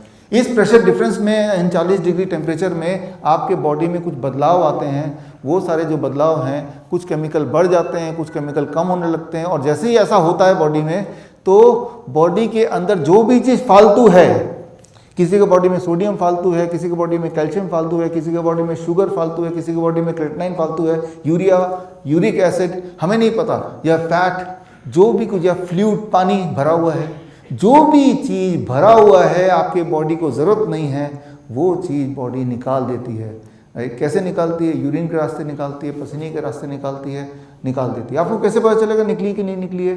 दो तरीके से पता चलेगा। एक तो सिम्टोमेटिकली आप देखेंगे अरे सूजन तो है ही नहीं, अरे पेट का साइज तो कम हो गया, राइट। कितनी बार देर में दर्द है वो खत्म हो गया, कितनी देर में? 2 घंटे के अंदर। ऐसे नहीं बोल रहा कई दिनों तक करेंगे तब आपको पता चलेगा, पहले दिन ही, फर्स्ट डे, राइट। आप एक आइडिया, एक काम कर सकते हैं कि आप इस बाथटब में बैठने से पहले आप अपना बॉडी वेट मेजर कीजिए और 2 घंटे बाद, मान लो बॉडी वेट आपका 60 kg है, 2 घंटे बाद जब निकलेंगे दोबारा मेजर कीजिए, आप हैरान हो जाएंगे, आपका बॉडी वेट होगा 59 है। तो जो कैंसरस सेल्स हैं जो बढ़ रहे थे वो वहीं रुक जाते हैं, ये प्रूवन है, राइट। सो उसका जो इफेक्ट है वो किस तरह से होता है, ये रिसर्च पेपर है सारे। सबसे इंपॉर्टेंट बात मैं बार बार बोलता हूँ, सिंपल चीज़ें हैं, एक बार करेंगे तो पता चल जाएगा। तो जो आप खुद अनुभव कर रहे हैं समझ लीजिए वही आपका सच है, राइट। तो रिसर्च पेपर तो बात की बात है, लेकिन ये फिर भी हम इसको कोट इसलिए करते हैं कि ये देख के आपको भरोसा होगा तो एटलीस्ट एक बार करेंगे आप। तो अभी तक जो बात कर रहे थे हम टिल नाउ, अभी तक दो तरह से बीमार पड़ते हैं। एक तो लाइफस्टाइल डिजीज़, किसी भी लाइफस्टाइल डिजीज़, सिंपल डायबिटीज़ से लेके डायलिसिस के पेशेंट तक, कॉमन कोल्ड से लेके कैंसर तक। लाइफस्टाइल डिजीज़ जो होती है, common cold sorry that is not a lifestyle disease, वो इन्फेक्शियस कैटेगरी में आता है। तो किसी भी लाइफस्टाइल डिजीज़ में आपके पास 2 हथियार हैं, एक हथियार है DIP डाइट और एक हथियार मैंने आपको बता दी हॉट वाटर इमर्शन थेरेपी। ये दोनों ही बहुत ही सेफ़ हैं, इनको शुरू करेंगे, इसमें कोई साइड इफेक्ट है नहीं, ये घर पे किया जा सकता है। रिजल्ट कितने दिन में मिलेगा? जो हॉट वाटर इमर्शन थेरेपी है 2 घंटे में मिलता है, और जो डाइट है वो 3 दिन से 7 दिन में, उसमें भी आपको फ़र्क पता चल जाएगा, राइट। तो आप हों, घर में कोई लोग हों, उनको आप ये बोल सकते हैं। दूसरे तरह से हम बीमार पड़ते हैं जिसे बोलते हैं इन्फेक्शियस डिजीज़, बैक्टीरिया है, वायरस है, उससे बीमार पड़ते हैं। कोई ऑर्गेनिज्म बॉडी में चला गया उससे बीमार पड़ते हैं, जिसे फ्लू बोलते हैं। तो ऐसे में क्या करना है, उसके बड़े सिंपल तरीके हैं, 10 मिनट और लगा के मैं उसको पूरा कर दूंगा। देन इट कवर्स 3 तरह से हमें हॉस्पिटल की ज़रूरत पड़ सकती है, लाइफस्टाइल डिजीज़, इन्फेक्शियस डिजीज़ या इंजरी। इंजरी को इस बार नहीं लेंगे, कभी और लेंगे, उसमें भी घरेलू कई सारे उपाय आप कर सकते हैं, राइट। किसी का फ्रैक्चर हो गया मान लो, राइट, कोई बेहोश हो गया मान लो, तो वो अगली बार लेंगे कभी, ताकि आप कंफ्यूज ना करें। लेकिन at any point of time आपके हाथ में काफ़ी कुछ है कि आप मामला संभाल सकते हैं। तो फिलहाल इन्फेक्शियस डिजीज़ की बात करते हैं, जो पिछले 2 साल में आपने देखा, तो उन 2 साल में हमने भी देखा, तो हमने क्या किया उन 2 साल में, हमारे पेशेंट्स में क्या हुआ, हमारे हॉस्पिटल में क्या हुआ, उसका एक नमूना आपको दिखाना चाहता हूँ, एक आइडिया आपको लग जाएगा।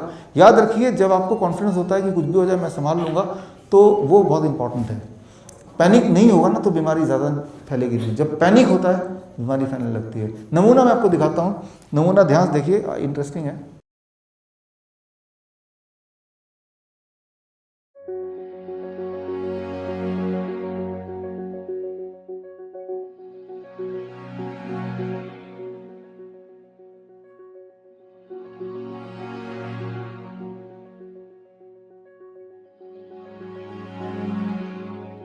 ये सब हमारे बच्चे हैं।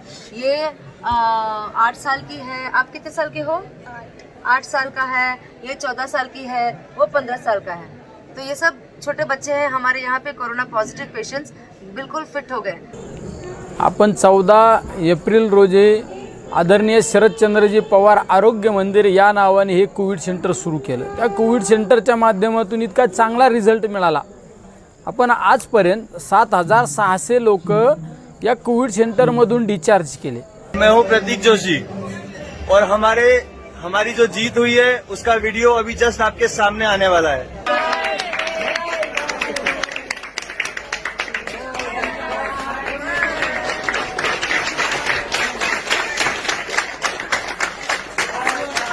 आप देखिए अपनी बाईं तरफ, ये जो देख रहे हैं ये है WHO के प्रोटोकॉल के अनुसार कोविड हॉस्पिटल।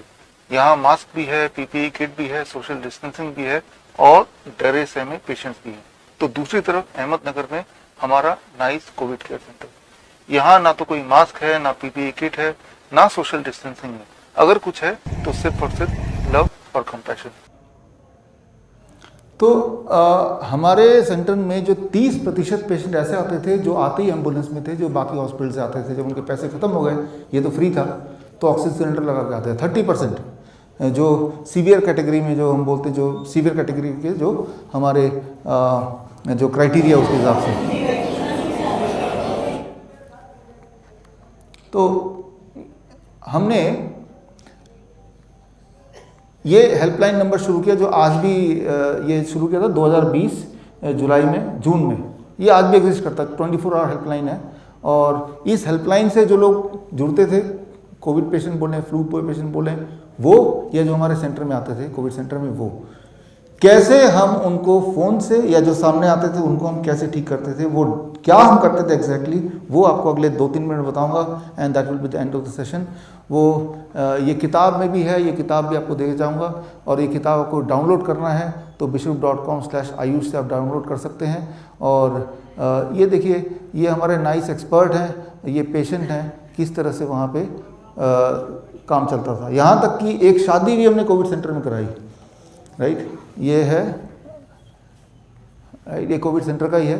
ये कोविड पेशेंट नहीं है, ये शादी कहीं करनी थी तो उन्होंने बोला हम आपके सेंटर में आके करेंगे, तो इन्होंने शादी भी वहाँ पे रचाई अपनी। तो इसमें रूल यही है कि हमें अगर कोई पेशेंट है, जितना प्यार आप दे सके, आप याद रखिए कि उतनी जल्दी वो ठीक होगा। और किसी से कंपैशन देने से, प्यार देने से आप खुद बीमार पड़ेंगे, ये कोई रूल नहीं है, ये कोई साइंस नहीं है, राइट। किसी की मदद करने से आप भी बीमार पड़ जाएंगे, किसी को छूने से बीमार पड़ जाएंगे। अगर ऐसा होता तो मैं और हमारे जो 750 टीम मेंबर हैं पूरे देश में, वो सब मर चुके होते आज, राइट। हाँ, ये सारे कोरोना की बात कर रहा हूँ, ये कोरोना वाले समय की बात कर रहा हूँ। अभी भी जो है, तो हम क्या करते थे, आपको क्या करना है, कोरोना को एक बार भूल जाइए। आप ये सोचिए कि जैसे आपको बुखार हो, वो बुखार कोई ना कोई वायरस की वजह से है। वो कौन सा वायरस है, क्या नाम है, इंपॉर्टेंट नहीं है। इंपॉर्टेंट है ठीक कैसे होना, जल्दी से जल्दी, इमीडिएट ठीक कैसे होना है। जैसे ही पहला सिम्टम आए कि आपको बुखार हो गया, या आपके बच्चे को बुखार हो गया, या फिर आपकी बॉडी हो गई, राइट, बदन दर्द हो गया, फीवरिश लग रहा है, जैसे ही पहला सिम्टम आए तो आपको वही करना जो हमारे पेशेंट्स करते हैं कि आपको डे 1 पहले दिन सिर्फ लिक्विड पे रहना है, राइट। लिक्विड पे, लिक्विड में 2 ही चीज़ लेना है, नारियल पानी और मौसम्बी, सिट्रस फ्रूट जूस, मौसम्बी का जूस या संतरे का जूस या पाइनएप्पल का जूस। कितना लेना है, एक ही दिन लेना है, सिर्फ कितना लेना है, एक ही दिन लेना है। दैट इज आपका बॉडी वेट डिवाइड बाई 10। मान लो मेरा body weight 70 kg divide by 10 कितना हुआ, 7 ग्लास नारियल पानी, 7 ग्लास सिट्रस फ्रूट जूस, यानी कि हर घंटे मुझे पीना है 1-1 ग्लास करके। जैसे ही आप ऐसा करने लगेंगे, आपका टेम्परेचर कंट्रोल में आने लगेगा, बॉडी एक वो कम होने लगेगा और आपकी पेशाब बढ़ जाएगी। जितना ज़्यादा पेशाब करेंगे, याद रखिए, उतना आपका फीवर कम होता जाएगा। तो ये पहले दिन, एक दिन क्या हम मान, लेकिन ये कि 80 kg से ऊपर वाले हों तब भी यहाँ पे वेट ऑफ द पेशेंट 80 ही लिखिए, राइट। 80 से ऊपर वालों को और ज़्यादा लेने की ज़रूरत नहीं है। मान लो कोई 100 kg का है तो उसको 10 ग्लास की ज़रूरत नहीं है, 8 ग्लास से काम चल जाएगा, या फिर उतना जिससे लगता है कि जितना पेशेंट मैक्सिमम ले पाए। ताज़ा, पैक्ड नहीं। ये पहले दिन करना है। दूसरे दिन का रूल थोड़ा चेंज हो जाता है, ये 20 आगे नीचे, यानी कि मेरा वेट अगर 70 kg है तो 7 ग्लास की जगह 3.5 ग्लास मौसम्बी का जूस, 3.5 ग्लास संतरे का जूस और करीब 350 ग्राम टमाटर खीरा। ये दूसरे दिन का डाइट है पेशेंट का। तीसरे दिन का डाइट हमारा फिर चेंज हो जाता है कि ये करीब 2-2 ग्लास नारियल का जूस और नारियल का पानी और सिट्रस फ्रूट जूस, और लंच में वही टमाटर खीरा 300-350 ग्राम। और लगभग डिनर तक हमने देखा 95% पेशेंट ठीक हो जाते हैं। डिनर तक ठीक हो ही गए तो रोटी सब्जी दाल चावल खा लो। तो याद रखिएगा कि जब आपको बुखार होता है, खांसी जुकाम बुखार जिसे बोलते हैं, फ्लू जिसे बोलते हैं, हमारे खाने की इच्छा खत्म हो जाती है। तो बॉडी चाहता नहीं कि हम चबा चबा के खाएं, तो तब आपको पानी ज़रूर पीना है, कोकोनट वाटर, कोकोनट का पानी पीना है, क्योंकि आपके बॉडी से बुखार की वजह से पानी निकल रहा है। जिस स्पीड से पानी निकल रहा है उसी स्पीड से पानी डालना पड़ेगा ताकि बैलेंस हो जाए, नहीं तो बुखार लंबा चलता है। हमें तो 3 दिन में ठीक करना है, तो हमें बैलेंस बनाना है। हमारे बॉडी से बहुत सारे न्यूट्रिएंट जाने लगते हैं, वो न्यूट्रिएंट बने रहे तो हमने सिट्रस फ्रूट जूस, मौसम्बी का जूस, संतरे का जूस, वो हो सके तो अच्छा सा जूसर रखिए घर में, तो बहुत सारी बीमारियां उसी से आप कंट्रोल कर सकते हैं। तो ये एक स्टैंडर्ड डाइट है जो हम देते थे। लेकिन उनमें से कुछ पेशेंट ऐसे जो पहले से ही सांसों की तकलीफ वाले थे, उनकी तकलीफ बढ़ जाती थी, ब्रेथलेसनेस हो जाती थी। फिर ऑक्सीमीटर, जो कि आपने पिछले 2 साल में ही सुना, देखा, लिया, उससे पहले पता भी नहीं होगा। ऑक्सीमीटर देखते थे, ऑक्सीजन सेचुरेशन घट गया। देखिए, ऑक्सीजन सेचुरेशन ऑक्सीमीटर में घटे या ना घटे वो इंपॉर्टेंट नहीं है। अगर सांस वो ठीक से ले पा रहा है, उसे खुद कोई तकलीफ नहीं हो रही है, तो ऑक्सीमीटर इज़ नॉट इम्पॉर्टेंट। अगर वो बोल रहा है मुझे सांसों में तकलीफ हो रही है प्लस ऑक्सीमीटर में भी घटा दिख रहा है तो इम्पॉर्टेंट है। हमारा जो सेंटर है उस सेंटर में हमने कोई वेंटिलेटर नहीं रखा, ऑक्सीजन सिलेंडर दिखाने के लिए रखा लेकिन हम इस्तेमाल नहीं करने देते थे। क्यों? क्योंकि अगर ऑक्सीजन सिलेंडर से ऑक्सीजन लेंगे तो याद रखिए वो प्योर ऑक्सीजन जब लेते हैं तो वो लंग में निमोनिया बनाता है। अभी जब क्या हम ऑक्सीजन ले रहे हैं? हम एयर ले रहे हैं, हवा ले रहे हैं, हवा का एक पार्ट ही ऑक्सीजन है, राइट। जब आप प्योर ऑक्सीजन लेते हैं या अधिकतर ऑक्सीजन लेते हैं तो वो अलग रूप में काम करता है। हमारा जो रेस्पिरेटरी सिस्टम है वो ऑक्सीजन के लिए नहीं बना है, वो एयर के लिए बना है। एयर का एक पोर्शन ऑक्सीजन है, उसके लिए बना है। तो लेकिन ऐसा हमारे पास पेशेंट होते थे जिनका SpO2 लेवल 40%, 50%, 60% ऐसे नीचे आ गया, सांस ही नहीं आ रही उनको। अब उनको इमीडिएट सांस देना है। आप मान लो कोई घर पे है, फ़ोन पे ऐसे बोल रहा है, तो उसको क्या करना है ताकि सांसें उसकी आ जाए? उसके लिए हम क्या करते थे, जो आप कर सकते हैं, पेशेंट को ऐसे बिठाते थे। देखिए अभी जैसे आप पेशेंट खड़ा होगा तो सांसों की तकलीफ बढ़ जाएगी, पेशेंट बैठेगा सांसों की तकलीफ बढ़ जाएगी। पेशेंट ऐसे बैठते थे ज़्यादातर, आपने देखा गाड़ी में, कार में ऐसे पड़े हुए पेशेंट और सांस नहीं आ रही, सांसों की तकलीफ बढ़ेगी अगर ऐसे लेटेंगे तो। क्यों? क्योंकि हार्ट ऊपर है, लंग नीचे है। जितना आप सीधा लेटेंगे या जितना पीठ की तरफ झुकाव होगा उतना सांसों की तकलीफ बढ़ेगी, राइट। क्यों? क्योंकि लंग्स छोटा होता जा रहा है, हार्ट ऊपर उसकी ग्रेविटेशनल फोर्स बढ़ती जा रही है। हम ऐसे पेशेंट को बोलते थे उसी वक्त ऐसे बैठने के लिए, राइट। ऐसे जैसे बैठेंगे तो हार्ट नीचे है, लंग ऊपर है, 20% कैपेसिटी लंग्स की बढ़ गई। बस that is the difference between life and death. और उसके बाद भी अगर वो बोल रहा है कि नहीं अभी भी सांसों की तकलीफ है, तो छोटा सा प्लास्टिक का फैन होता है बैटरी वाला, वो हमने खरीद के रखा हुआ है काफ़ी सारे हमारे सेंटर में, मेरे ऑफिस में, वो पकड़ा दिया पंखे की हवा से, राइट, नाक से 6 इंच दूर पंखे की हवा, और ये पॉस्चर। अब एक मैजिक अगर आपको देखना है तो वो जो ऑक्सीमीटर आप उस पेशेंट के हाथ में लगाइए और ऑक्सीमीटर को देखते रहिए। आप देखेंगे 15 मिनट बाद कैसे ऑक्सीमीटर का जो ऑक्सीजन रीडिंग है वो बढ़ता जाता है। जहाँ तो 40% था 50, 60, 70 बढ़ रहा है, लेकिन हम ऑक्सीमीटर पे निर्भर नहीं, हम पूछेंगे आपको कैसा महसूस हो रहा है, बोल रहा है कि अब मैं ठीक हूँ। तो इस कई घंटों तक उसको या तो ऐसे बैठ भी नहीं पाएगा क्योंकि वो बहुत कमज़ोर है, तो उसको लेटना है। लेटने का जो पॉस्चर है वो समझ लीजिए आप, इसे बोलते हैं मेडिकल भाषा में प्रोन वेंटिलेशन। जब आप पीठ की तरफ लेटते हैं, आप देखेंगे कभी भी, आप याद कीजिए टीवी में जब दिखाते थे जो लोग ऑक्सीजन सिलेंडर लेके, वो हमेशा पीठ के बल लेटे होते थे। पीठ के बल जब भी आप लेटेंगे आपकी लंग की कैपेसिटी घटेगी, पेट के बल जब भी लेटेंगे लंग्स की कैपेसिटी बढ़ेगी। सिंपल नियम अगर याद रखें तो आप किसी की ब्रेथलेसनेस को ठीक कर सकते हैं। और साथ में हम पंखा भी लगा देते थे छोटा वाला, और उससे भी उनको आराम मिलता था। ये कुछ घंटों तक जब आप करते हैं तो उसमें बॉडी रिवाइव होने लगती है। और साथ में वो जो पीने का जो प्रोटोकॉल मैंने आपको बताया, तो यही हमारा थेरेपी थी। और हमने करीब 60,000 पेशेंट देखे, 60,000 पूरे देश में 60,000 पेशेंट देखें with zero death, zero mortality. उनके बारे में पढ़ना है। और हमने आयुष मंत्रालय को इनवाइट किया कि आप आके हमारे हॉस्पिटल में देखो हम कैसे ठीक कर रहे हैं। तो उन्होंने देखा, 3 महीने उन्होंने ऑब्जर्वेशन स्टडी की और उसका रिपोर्ट हमें दिया। वो रिपोर्ट अगर आप देखना चाहते हैं तो रिपोर्ट इस लिंक में आपको मिल जाएगा। तो हमने एक बात और देखी, ये आखिरी बात है हमारी, कई लोग पैनिक करते हैं एकदम से, राइट। और पैनिक में वो हॉस्पिटल चले जाते हैं, और हॉस्पिटल चले जाते हैं तो जो दवाइयाँ ढेर सारी स्टेरॉइड्स हैं वो सारा मामला गड़बड़ हो जाता है। पैनिक को कैसे रोकें? नींद नहीं आती तो कैसे रोकें? डिप्रेशन है तो कैसे रोकें? पैनिक है तो कैसे रोकें? 3 चीज़। या फीवर तेज है, और फीवर तेज होने से बॉडी में दर्द है, और कितना समय लगेगा इसमें ठीक होने में? मैंने आपको बताया था 3 दिन। 3 दिन तो वेट नहीं करेगा, बोलेगा मुझे पैरासीटामोल दे दो। पैरासीटामोल आपका दुश्मन है, क्योंकि वो जो फीवर है ना, वो आप फीवर जब ज़्यादा होगा, टेम्परेचर ज़्यादा होगा तो वायरस, हाई टेम्परेचर में वायरस इनएक्टिव हो जाता है, मरने लगता है। तो फीवर कोई बीमारी नहीं है, फीवर जो है बॉडी का हथियार है।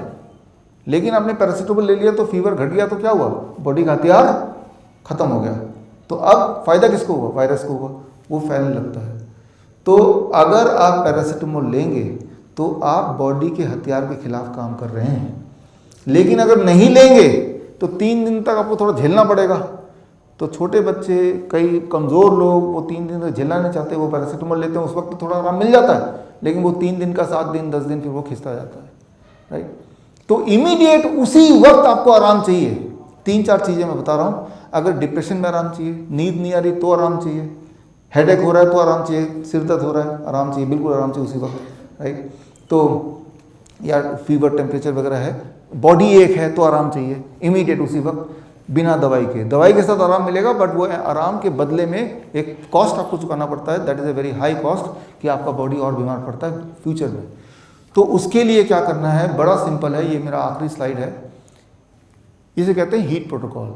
इसमें देखिए, जैसे ही जो डिप्रेशन के पेशेंट हैं, सोने से पहले करना है, नींद नहीं आती तो सोने से पहले करना है, एंजाइटी है तो सोने से पहले या दिन में कभी भी 1 बार 2 बार करना है, फीवर ज़्यादा है या टेम्परेचर है उसको घटाना है तो ये करना है हीट प्रोटोकॉल। ये क्या है कि आप एक ऐसा बाल्टी लीजिए इतना बड़ा जो देख रहे हैं आप, और इसमें पानी भरना है, और पानी का टेम्परेचर होना चाहिए 42 डिग्री सेल्सियस से 43 डिग्री सेल्सियस, राइट। और इसमें 1 चम्मच लेवेंडर ऑयल आपने डाल दिया, राइट। और इसमें पैर रख दिया, पैर रखा, और एक हाथ में देखिए ग्लास है, इस ग्लास में बिल्कुल गर्म, वार्म नहीं, हॉट वाटर 80 डिग्री सेल्सियस, एक थर्मोमीटर ले लीजिए पानी का टेम्परेचर चेक करने के लिए, और एक नींबू निचोड़ के फिर इसको पीना है। दूसरा, इस तरह का आपके घर में है, सॉस का बोतल मिलता है, सॉस का बोतल लिया आपने, उसमें 200 ml पानी भरा, 1 चम्मच नमक डाला उसी पानी में, और इससे आपको जल नीति करना है। जल नीति बड़ी मुश्किल लगती है मुझे, मैं खुद नहीं कर पाता हूँ, लेकिन सॉस के बोतल को लेके जब नाक के अंदर उसका नोजल डाल के जब ऐसे पिचकारी की तरह करेंगे, जादू की तरफ देखेंगे, एक नॉस्ट्रिल से वो पानी जाएगा, दूसरे से वो अपने आप निकलेगा, पहली बार में। जितना आसान आपको मेरे एक्सप्लेनेशन लग रहा है, इससे भी काफ़ी आसान है एक्चुअली, पहली बार में होगा, हर बार होगा, एक बार इधर एक बार इधर, 200 ml 100 ml इधर 100 ml इधर, बस। ये पूरा प्रोटोकॉल। अच्छा, पानी में कितनी देर रहना है, करीब आधे घंटे, 30 मिनट्स, राइट, 30 मिनट। और एक बाल्टी यहाँ पे जिसमें पानी है 50 डिग्री का, और एक मग है, हर 5 मिनट में एक मग से पानी यहाँ से निकाल के इधर डाला, और यहाँ से पानी इधर डाला। क्यों? टेम्परेचर 42 डिग्री में मेंटेन करना है। अच्छा, आधे घंटे बाद अगर तो फीवर था तो फीवर आप दोबारा चेक कीजिए, 1 डिग्री और बढ़ जाएगा, अरे ये तो बढ़ गया, लेकिन उससे पूछेंगे आपका बॉडी एक कैसा है, बोलेगा कम हो गया। लेकिन 1 घंटे बाद जब टेम्परेचर चेक करेंगे तो टेम्परेचर नॉर्मल होगा। आपने क्या किया, बॉडी के टेम्परेचर को और बढ़ा दिया ताकि वायरस एकदम खत्म हो जाए, और फिर टेम्परेचर डाउन हो जाएगा, अपने आप बॉडी खुद करेगा, राइट। नींद अच्छी आएगी, अगर डिप्रेशन में, एंजाइटी में, उसमें आराम मिलेगा, पहली बार में आराम मिलेगा। तो इसको रूटीनली भी कर सकते हैं, सोने से पहले इसको कर सकते हैं, ठीक है। तो मान लो किसी को गले में बहुत सूखी खांसी हो रही है, जैसा कि अक्सर होता था अभी पिछले दिनों आपने देखा, तो उसमें घबरा जाते थे। घबराना नहीं है सूखी खांसी का, तो एक और चीज़ आप जोड़ लीजिए, ये अनार लिया, अनार लेके अनार को, यही एक चीज़ है जो जिसमें आग में रोस्ट करना होता है, आग में इसको रोस्ट किया, भुना, अनार को छील के अनार के दाना को भुना, राइट। और भूनने के बाद करीब 5-6 चम्मच आपने जब काला हो गया 4 से 5 मिनट भूना, उसको चबाया, और जैसे चबा के खाते गए, और जब खाना पूरा हो गया, जो सूखी खांसी आ रही थी, रुक ही नहीं रही थी, वो वहीं रुक जाएगी। तो मतलब फास्टेस्ट, सेफेस्ट, राइट, एंड सबसे इंपॉर्टेंट बात, अफोर्डेबल, घर पे कर सकते हैं, सारी चीज़ घर पे मिलती हैं, और इससे आराम इमीडिएट मिलता है। याद रखिए, ये वो टेक्निक है जिससे सीवियर पेशेंट को हमने ठीक किया। आम पेशेंट की बात नहीं कर रहा, उनको तो ठीक किया ही, बहुत नाजुक पेशेंट को ठीक किया, और बहुत ज़्यादा नाजुक होते हैं जो बैठ ही नहीं पाते, तो वो लेट जाते हैं, लेकिन उनका दोनों पैर तकिए अपने बेड से बाहर लटका होता है, और पैर में, तब वो बाकी पीने वाला बाकी चीज़ नहीं कर पाते। जो बहुत ही कमज़ोर हैं कि वो बैठ नहीं पा रहे हैं, उनको लिटा दिया, और दोनों पैर थोड़े बेड से आगे नीचे लटक रहे हैं, वो पानी में डाल दिया। तो कमज़ोरी अगर किसी को है तो कमज़ोरी चली जाएगी। बॉडी में फटीग है, थकान जिसे बोलते हैं, वो चला जाएगा। थकान को ये हॉट वाटर सोख लेता है, राइट, वो अपने अंदर खींच लेता है। किसी का बीपी हाई जा रहा है, वो कंट्रोल में आ जाएगा। बीपी को क्यों कंट्रोल में आएगा? क्योंकि हॉट वाटर क्या करेगा, आपका ब्लड वेसल को डायलेट कर देगा, बड़ा कर देगा, तो ब्लड प्रेशर नॉर्मलाइज होने लगेगा। तो ये दिन में 2 बार 3 बार करेंगे, और ऐसा 7 दिन तक करेंगे, तो इससे भी ब्लड प्रेशर आप नॉर्मल कर पाएंगे नेचुरल तरीके से। यानी कि ब्लड वेसल को आपको बड़ा करना है। ब्लड वेसल बड़ा होगा तो ब्लड में फ्लो अच्छा होगा, ब्लड फ्लो अच्छा होगा तो ब्लड फ्लो से ही सारा मैनेजमेंट है अपनी बॉडी की हेल्थ का। तो ये सारी चीज़ें हैं जो आप घर में कर सकते हैं, और ये सारी चीज़ें हैं जो 1 आध दिन में कर सकते हैं। और इससे जुड़ी हुई जो आज आपने ये ट्रेनिंग देखा, हो सकता है ये आप कल को भूल जाएं, तो इसीलिए जो हमने वीडियो है ये कल हम ये 1 अप्रैल vishwarup.com/1 अप्रैल, राइट, इस वाले लिंक में ये वाले वीडियो डाल देंगे ताकि आप इसको देखें, कहीं कन्फ्यूजन हो तो दोबारा देखें, किसी को दिखाना तो उसको दिखाएं, और ये टेस्ट ज़रूर करें इसको, जो मैंने बताया इसको टेस्ट ज़रूर करें। और ख़ास तौर पे मैंने आपको बताया था कि भाई आज का दिन मेरे लिए बड़ा इंपॉर्टेंट है और आपने मौका दिया, बड़ा इंपॉर्टेंट है। इसका कारण ये है कि आज हमारे पिताजी का जन्मदिन भी है, तो उनको एयरफोर्स से रिटायर हुए, वो इंडियन एयरफोर्स में थे, रिटायर हो गए, अभी कोलकाता में रहते हैं। तो उनको जब मैं ये बताऊँगा कि आपने हमें मौका दिया आपके बीच आने का, तो उनको बड़ी खुशी मिलेगी। तो खैर ये यहाँ पे हम अपना वार्तालाप ख़त्म करते हुए, ये कुछ किताबें हैं जो हमने लिखी, उनमें जो मुख्य किताबें हैं वो सर आपके लिए है एक सेट।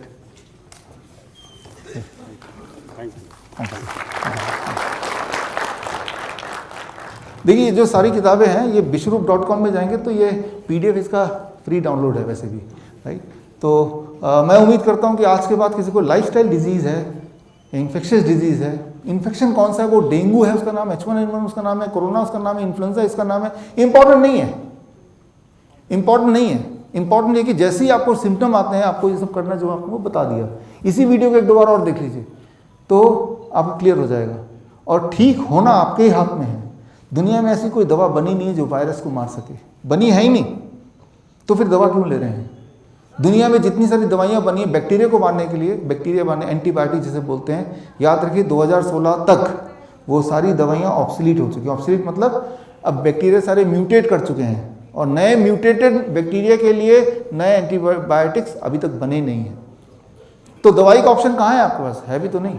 आपके पास ऑप्शन है तो ये नेचुरल तरीका है जो घर पे आप कर सकते हैं, और इसका थोड़ा सा कीजिए, रिजल्ट आए तो थोड़ा और कीजिए। तो यहाँ पे हम इसको समाप्त करते हैं, कोई सवाल हो तो, otherwise it is complete. Thank you doctor Vishwaroop. Thank you.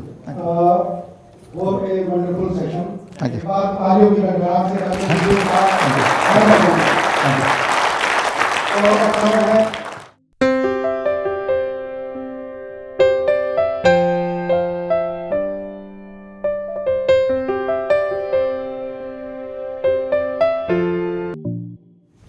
Respected ladies, Shri Sunil गुल, पुलिस उप महानिरीक्षक केंद्र Gurugram, doctor R.K. Mishra CMO साहब, और यहाँ पर उपस्थित सभी बहादुर जवान, उनकी फैमिलीज, आज हमारा सौभाग्य है कि हमारे बीच डॉक्टर विश्वस्वरूप रॉय चौधरी मौजूद हैं।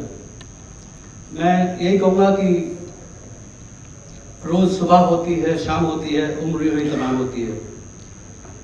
मैं एक मंत्री जी के साथ एक बार चल रहा था तो उन्होंने मुझे एक बहुत अच्छी एक मंत्र दिया था जिंदगी का। बोला था चाहे वो माननीय प्रधानमंत्री जी हों, चाहे एक छोटा सा आपका CRP का कांस्टेबल हो, सबके पास 24 घंटे हैं दिन में, मात्र 24 घंटे, किसी के पास 48 घंटे नहीं है।